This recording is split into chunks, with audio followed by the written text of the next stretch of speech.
this is this whole decoupling argument, right? But if decoupling was so obvious, why is it forced on people by the imperial powers, not the other way around?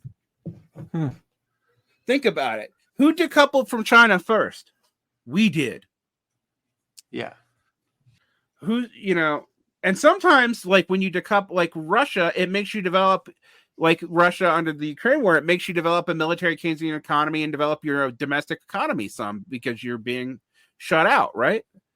But like that's not something Russia asked for.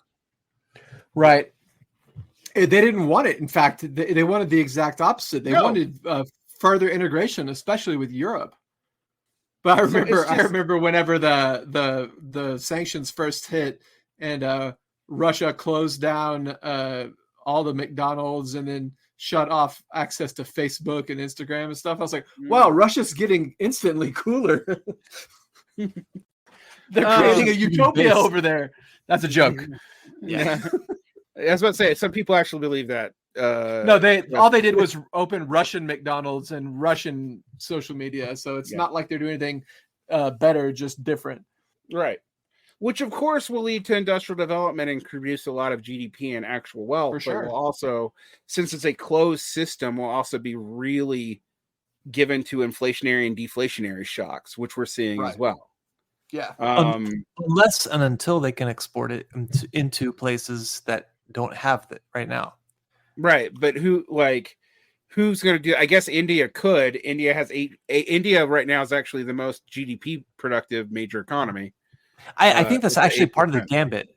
That that's part of this the BRIC system is the idea that Russian and Indian collaboration can overcome Chinese and Indian hostility on economic terms. But I mean, again, I think this was true for the 20th century, but like whenever I'm reading a lot of this third-worldist literature, I'm like, are you describing the 1950s or are you describing now? Like there is a lot of deliberate underdevelopment that's happening imposed upon the world by the IMF. So that part of it I see, but the idea that we're still centralizing production forces, that's kind of true and kind of not, because we're totally integrated with these other and if we really take this seriously, this really does indicate that China is an imperialist power, which I don't think we would argue. I don't think Samir Amin would argue, but that is the logical conclusion of what he's saying. Right.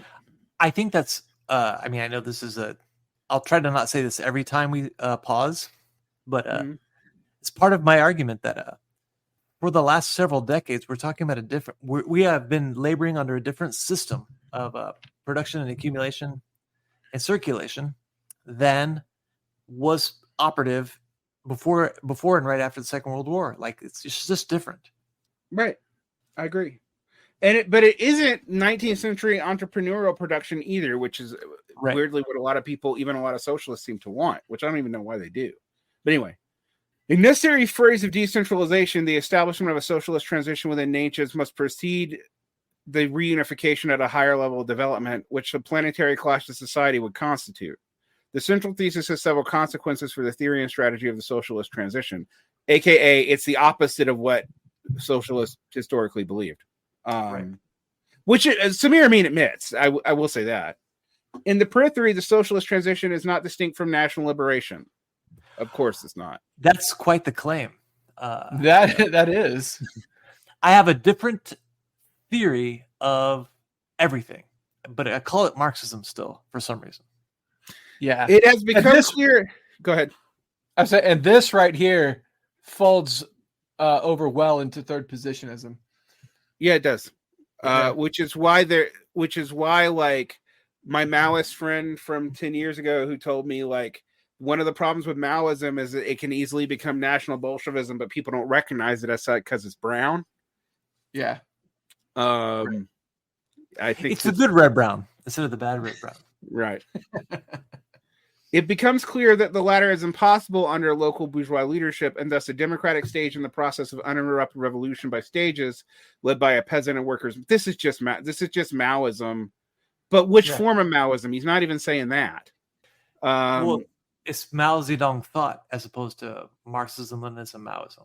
Right. So it's not third world, except it is third worldism, but it's not the third worldism. It's a new third world. It's third worldism part 2. Yeah. Third worldism world systems edition. Yeah. This fusion of the goals of national liberation and socialism engenders in a turn of series of new production we must evaluate. I have a question. Why don't we ever talk about the fact that most of the national liberation movements of the he says it under one thing. This later is impossible under local bourgeois leadership. But the problem is both Mao Zedong thought and Dungism encourage local bourgeois leadership. It's the fourth star on the goddamn flag. Yeah. People don't know what those stars mean. That's what I've always said about Maoism and the national liberation movements in general, the red-colored national liberation movements in general, it is that it was the most effective and successful wave of bourgeois revolutions in history. Yeah, which is going to make a lot of people mad. But I just think even if you think China is socialist, and I don't think China's achieved socialism, neither do they, by the way. But I do think we can argue that there's a real socialist core there. But nonetheless, it exists in a capitalist world. And for people who are like, what does it mean? Well, as soon as the Soviet split happened, how did they get their development of production? They didn't decouple from the capitalist world. No, they tried that in the 50s and 60s. They did the opposite. They totally coupled with the capitalist world. Yeah. You can't deny that. And I want to say that when I called them bourgeois revolutions, I'm not putting a value judgment on that thing. I think the bourgeois revolutions were good. Okay. Right. They just weren't socialist. They didn't create socialism.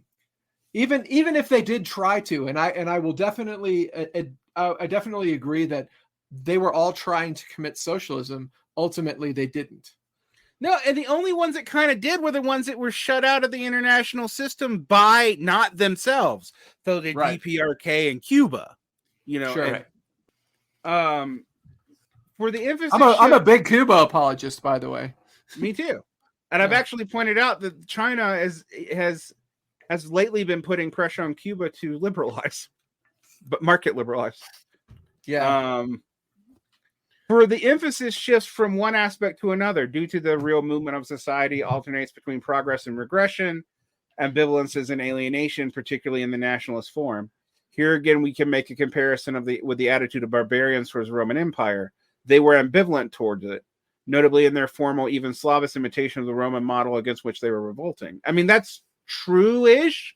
But he's saying it in such broad terms, I actually can't say if it's true in every case. Right.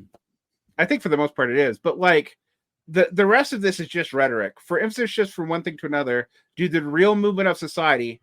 I know we use that from Marx, but what the fuck does that mean here? Alternates between progress and regression. Progress towards what and regression from what? Communism? Is that then say it. Ambivalences and alienation, particularly in the nationalist form. But then it can't be about communism because we see this all the way back in the Roman Empire. At the same time, the parasitical character of the central society intensifies, and some imperialist tribute corrupted by plebeians and paralyzed by their revolt. In societies of imperialist center, the growing portions of population benefit from unproductive employment and from privileged positions, both concentrated there by the effects of unequal international division of labor. The problem with that is that most of the production doesn't happen in the developing world. Right. What is the developing world used for? It's not used for cheap labor. That's why you have massive urbanization without industrialization in Africa and in Latin America. The global south is not the world's production workshop. That's China. It's pretty much only China and maybe now finally India after 120 years of that not happening. Right. Mm-hmm. And so what's he talking about? He's talking about the Roman colonialism. Empire. He's talking about colonialism. He's talking about how all the rubber trees on the plantations in the Congo in the 1890s, or the Roman Empire. What he's talking about here is the Roman Empire, and like you're mentioning, so stuff that's at minimum 150 years out of date. Yeah. At maximum, more like 1,000 years out of date. So unproductive employment, like 2,500. Unproductive employment. Okay, one, I just want to remind him that people weren't that, except for soldiers, were not employed in the Roman Empire. Like, yeah, free labor was not the predominant form of fucking labor. Like, this seems to be reading, like, from a historical materialist perspective, this is irresponsible because it's reading the past onto the future and the future onto the past, right? In ways that this are is trans-historicization, right? Yeah, but which also makes sense if you think his ultimate goal is to say everything's decadence into tributary production, and that's the normal form of centralized empire, I guess. But that has nothing to do with Marxism at all. Just fucking own the fact that you've left the tradition at this point. I guess the only thing is anti-imperialism, but even this, like, I'm not even quite like what he means by imperialism seems to be shifting all the time. Like, I don't know what form of imperialism we're dealing with here. If Roman Empire imperialism is the same as modern Western capitalist imperialism, which it isn't. No, like, it doesn't work the same way. Even modern Western capitalism is different in its imperialist ventures than it was 100 years ago. Yeah. All right. Thus, it is hard to envision disengagement from the imperialist system and the formation of an anti-imperialist alliance capable of undermining the hegemonic alliance and integrating a transition into socialism. Well, the problem is, like, who's got, like, you guys don't like the Comintern, and we don't even have one anymore, nor do we even have a common forum. China hasn't done either of those things. BRICS is not mostly got socialist in it. What the fuck is going to lead to what you think? Like, well, and the very last attempt at such an alliance was when Hugo Chavez mentioned, when he talked about the need for a fifth international, which never got off the ground, and which he even said, like, really, I hope we can do this someday. And that was 2010? Yeah. And now we've got Lula, the nominally socialist president of Brazil, trying to get sanctions put on Venezuela. The nominally socialist extractive economy. Like, I hate to, like, point out, I think both those societies are nominally socialist, but there was definitely a huge movement of people trying to create socialism in Venezuela. Definitely. But like, especially when Chavez was still alive. But I think that the project is soured considerably. It's soured. And this is why, like, Maduro's just looking for, like, trading partners for their energy policy. Right. Because that's what their socialism was based off of. I mean, like, which, by the way, socialism on one commodity is inherently unstable, and anyone who studied any kind of economic system should know that, particularly if you're a fucking Marxist. But nonetheless, it's not like everyone hasn't tried it, including Norway. So, whatever. Yeah. All right. The introduction of the new relations of production seem easier in the periphery than in the center of the system. Is that true? Seems like it kind of is true, but then again, not really. Like, I don't know. In the Roman Empire, feudal relations took hold rapidly in Gaul and Germany, but only slowly in Italy and the East. You know what? I kind of think that I think that actually is true, but I'm not sure what he means. Go ahead. I think I might think that that first sentence is right. It seems easier in the periphery than in the center, just because it's because there's less old production, there's less dead labor you have to get rid of, right? Yeah, right. Also because there are there are no barriers politically to, like, whatever violence is necessary to force a change. And I think that's again part of Trotsky's combined and uneven development. It's central to it. What's interesting though is that just like many other sentences, this is a sentence which should be followed by at least a paragraph. Right, like, this is stated as if it's obvious, and I'm like, I agree with you, Jason. I think it's true, but particularly since we're talking about seems and not is, right? Right. Yeah, exactly. He's not actually making a statement about the actual ease of development in the periphery, because that's going to vary depending on where in the periphery you're at. But and again, you could settle this with a footnote. You could just say at the end of that sentence, you could put like a one, and then at the bottom you could give a sentence explanation about why and a link, and that's it. But this is not unique to capitalism. We got to see here. He's not talking about capitalism here. He's talking about any mode of production. In the Roman Empire, the feudal relations took hold rapidly in Gaul and Germany, the periphery, I guess, but slowly in Italy and the East, the core, I guess. It is Rome which invented serfdom, which replaced slavery. Is that true? I don't think Rome. Like, our Chris Wickham would have us say that Rome accidentally invented serfdom as it was collapsing. Right. In the West, and that would specifically. Right. And that would be like because like the latifundia was broken up into smaller holdings, and then they charged rents to their peasants. How many slaves were in the Byzantine Empire, though? That's another question. I don't actually know. But I know there's a ton of slaves in the Arab and early Ottoman one, although there's less and less as the Ottomans develop. I don't necessarily become more of a technical position, actually. But go ahead. I don't necessarily think that what he said about feudalism never taking hold in Italy is actually correct. I think that it transitioned out of it into a sort of free labor system earlier, rather than it never took hold. I'm not a Northern Italian guy. I studied French and German feudalism whenever that was my thing. Many years ago. It only slowly in Italy. If it's only slowly, then it only developed in fucking Sicily and the South. I know it developed definitely in the Kingdom of Two Sicilies, which was a Norman kingdom, right? Right. But even in the north of Italy, it did develop. But by the time of the communes, it had sort of moved to a rent system. Yeah, I mean, I think that I think this is the opposite of. We get super annoyed when liberal historians want to make like every tiny detail a sign that we can't talk about anything, but also everything's internally the same somehow. Yeah. This is the opposite of that, where I'm just like, I think what you're saying here is kind of true, but I'm not 100% sure on the specifics, and you're not giving me enough of a definition to even say.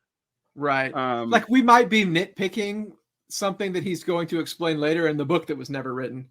Right. Like it could be that this gets fixed in a longer text, because like usually Samir Amin doesn't make me this angry. So like, all right, blah, blah, blah. Today, but this going back and forth, like this tributary mode that he's using is actually interesting. Because one, he's arguing that we're not in a capitalist epoch right now. He said that earlier, but then he keeps on talking about capitalist relations today. Today, the feeling of latent revolt against capitalist relations is very strong in the center, but it is powerless. People want to change their lives, but cannot even change the government.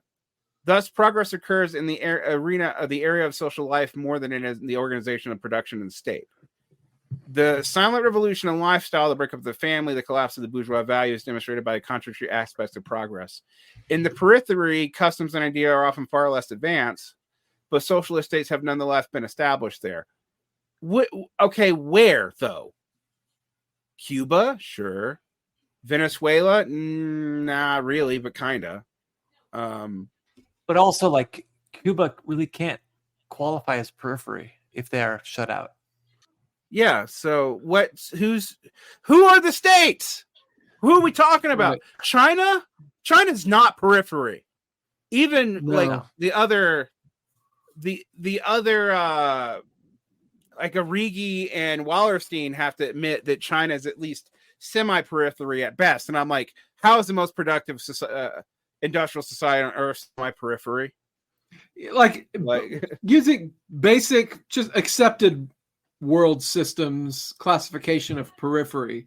Periphery is like the developing world, not the Eastern Bloc and its former satellites, nor China. Right? Yeah. Yeah. Although they try to maintain that China is part of the periphery is I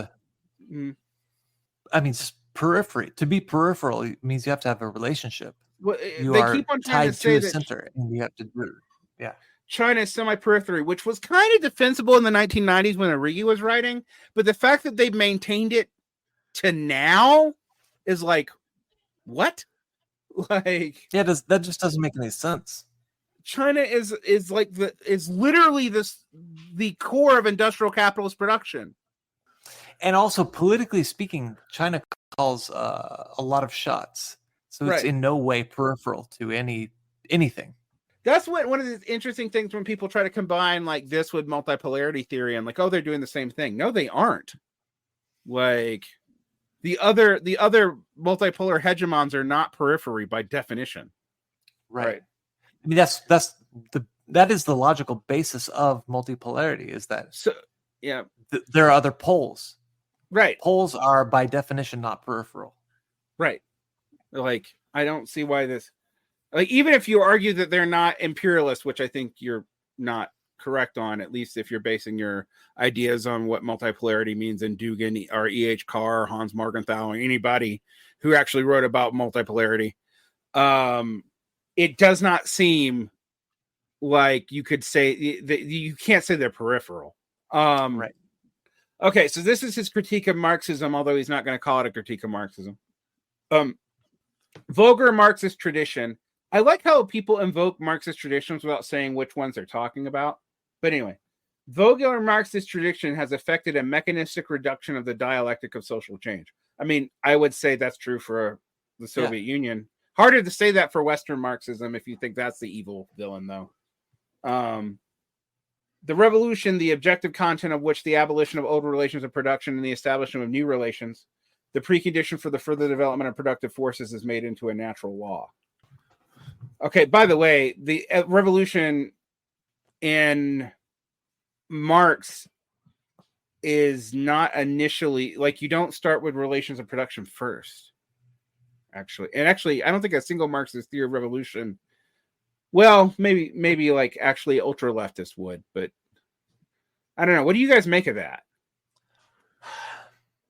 Like the very fact that like the Marxist tradition has transitional programs and min-max programs indicates that that's not true. Yeah, I kind of think that this is it's a way of trying to retrofit older the whole of what we can call the Marxist tradition to his developmentalist. To his new non-Marxist philosophy. Like even though they're not the same thing, they're trying to glom them on together. Right. So okay, then we get his weird other thing. The application of social realm of the law by which quantity becomes quality. So we have an invocation of Hegel, but without meaning. The class struggle reveals its objective necessity. The vanguard, the party, is above the fray. Now, is this supposed to be vulgar Marxist, or are we supposed to agree with this? Makes and dominates history, is de-alienated. In what world is the vanguard party de-alienated? I think, just to be charitable, try to fix this for me. I think he's trying to. I think it should read like this: the vulgar Marxist tradition has affected mechanistic reduction, and then also all of the rest of this paragraph. That's all what we can call the vulgar Marxist tradition. Right, except I actually don't think he's saying that because of the last sentence. This is why like this. Goddamn, this needs an editor. The political moment defining the revolution is that the vanguard seizes the state. Leninism itself is not devoid of the positivistic reduction of Marxism, the Second International. Okay, so he's actually criticizing Leninism here. Okay. Yeah, I mean, he's criticizing basically the whole of Marxism as the vulgar. I mean, and to his credit, that's true that vulgar Marxism is to be found all throughout. But again, like you just said, just an editor would help a lot. Right, because like if like he's not saying he's not saying the party is de-alienated. He's saying that vulgar Marxists presented as de-alienated, although I've never known anyone who would actually say that. But no, they do act like it. They do act like and definitely like 1930s and 40s pro-Soviet communist texts will argue that. Interesting. It's interesting how this. I think it'd be interesting to know what he thinks about like all the productivist reductions of productive forces that come out in the monthly review now. Just 6 years from this. This theory that separates the vanguard from the class is not inapplicable to the revolutions of the past. The bourgeois revolution did not take this form, and the bourgeoisie co-opted the struggle of the peasants against the feudal lords. Totally agree. Absolutely true. Yep. The ideology that enabled them to do this, far from being the means of the manipulation, was itself alienating. Also true. See, also capitalism. Our bourgeois society. Yeah. In this sense, there is no bourgeois revolution. A term that is itself a product of bourgeois ideology, but only class struggle led by the bourgeoisie. It is a bourgeois revolution. There was a change in the mode of production eventually.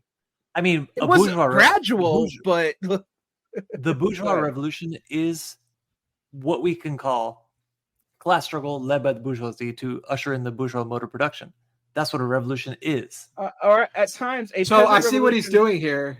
Doing here is if there's no such thing as a bourgeois revolution, just class struggle led by the bourgeoisie, class struggle led by a communist party, even though it's not proletarian, is a socialist revolution.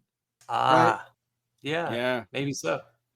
So it just retroactively cleanses lots of sins there. Right. We can speak even less of a feudal revolution where the transmission was made unconsciously. We have unconscious revolutions all the fucking time.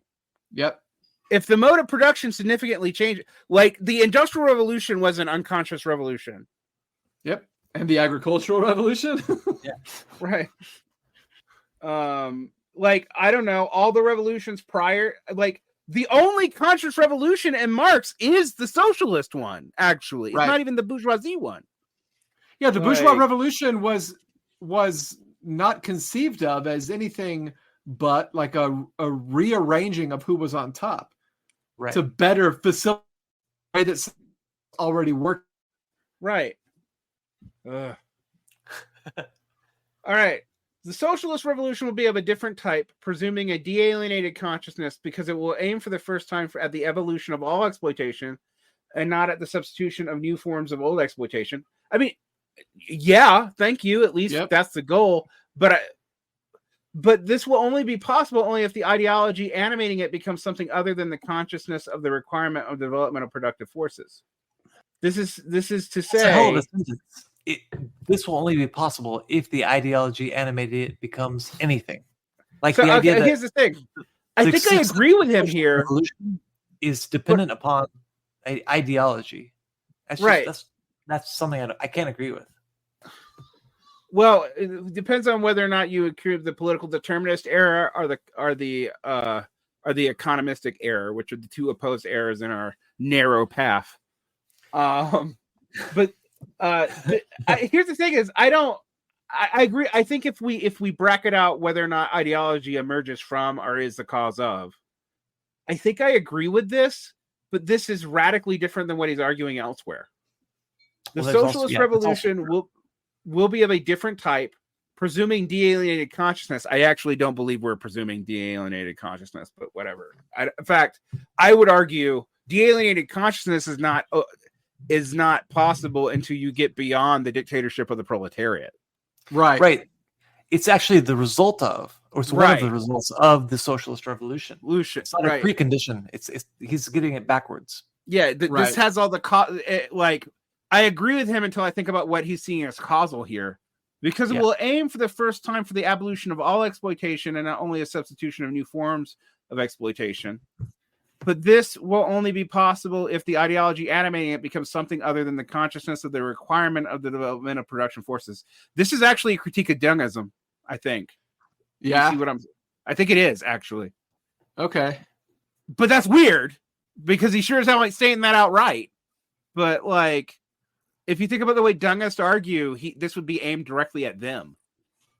There is nothing to say, in fact, that the statist mode of production as a new form of relations of exploitation is not a possible response to the requirements of this development. Ultimately, though, you're right, Chris. Even though he's saying a bunch of stuff I am saying, he's saying, well, since the bourgeoisie could steal the peasants' rebellions and make the bourgeois revolution out of it, then the statist rebellions could be ways of getting beyond that, even if the statist is a new form of exploitation, which he's not saying it isn't. Right. So he is doing what he seems to be making an ultra left point, and then at the very end he's doing the opposite, even though he's critiquing Dungism. Okay. Very sly. Very sly. It seems like he's trying to draw a lot of lines to draw it all together, like very disparate kind of. I don't know. It's like I guess I can kind of, if this is what he's doing, I can kind of appreciate the desire to draw everything in and say, "Hey, it's something different than what you thought it was." All right. I just feel like it would be more. It'd just be better if he said it outright. All right. Well, we're almost done. Finally, we're on section 5, which is the last section. But then we get to even broader generalizations. Although they're generalizations that do have, I mean, he's explicitly alluding to Marx without citing him. Only people make their own history. I mean, sometimes. Big asterisk on that. But I mean, I agree with it. But this is the only people make their own history, but history is not of their own making. Like that's a hell of a caveat. Yeah. Neither animals nor inanimate objects control their own evolution. They are subject to it. That's a little bit actually scientifically a bigger question on animals. If animals have technology, they have some control over their evolution. And we are not the only animals with technology. Sorry. That's true. The concept. Needs to go back and read his Ingalls. Yeah, he does actually. The concept of praxis is proper to society as an expression of the synthesis of determinism and human intervention. So praxis is the magic way out of the determinism economism problem. How? We're not going to say. And by the way, I'm not sure that Marx is actually clear on that either, but this is something you see in Marx. Yeah. The dialectic relation of infrastructure and superstructure is also proper to society and has no equivalent in nature. Yeah, okay. Sure. I mean, that we know of. Yeah, but like, so what?